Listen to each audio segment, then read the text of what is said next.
Drake here, and I've been thinking about this for a while, and what it really started with. My passion is, of course, books and reading, stuff like that, especially science fiction. And with my computer currently having some kind of unknown issue, I have been stuck to do this on my phone, which I guess is kind of a godsend. It means I can get me a new computer. Or at least I can tell my wife I have an excuse. So today, instead of talking about people like everyone's familiar with, like Stephen King, Dean Koontz, people like that, I actually thought a good person to start with is the author, Martinez. And I'll get to one of his books that I want to talk about today, primarily here in just a second. But about the author and his writing style, it's very comically driven.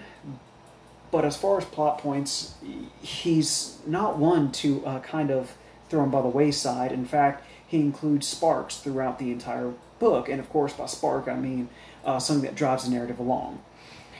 Pretty much all the books I've read by him have the same writing style, even though the topics might be different.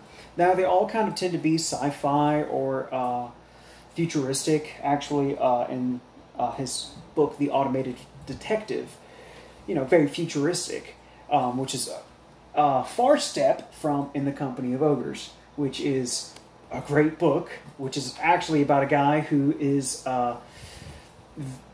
can't die, but he's actually very good at dying. It's very comical, but I actually want to talk about a book that some of y'all might know. Now, he is a best-selling author, but I've noticed talking about him or bringing up his books, a lot of people just don't know who I'm talking about.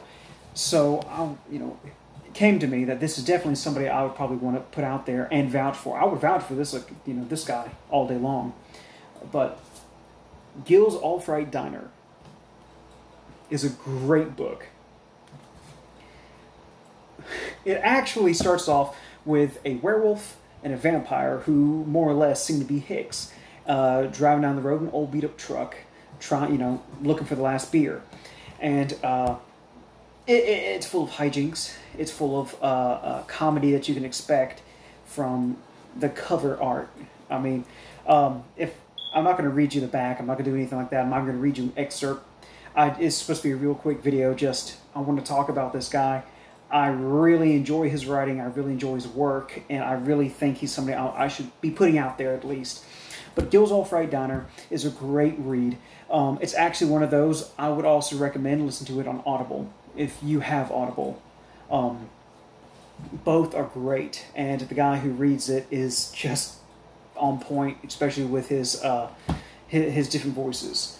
But you have both of them, and both the characters, werewolf and the vampire. And I can't say much without giving stuff away, but they'll come in contact with a whole crazy group of people, from ghosts, zombies, cultists, stuff like that. And as the name kind of, dictates, a diner. But that's all. I just wanted to put it out there. Check it out if you're into books. If not, listen to it on Audible. I mean, heck, just get a membership. You get like a 1 free credit thing. You know what I'm saying. Everybody, stay tuned. Hopefully I'll put out some more stuff here soon if I feel up to it. If not, c'est la vie. I really don't care. Stay safe, guys.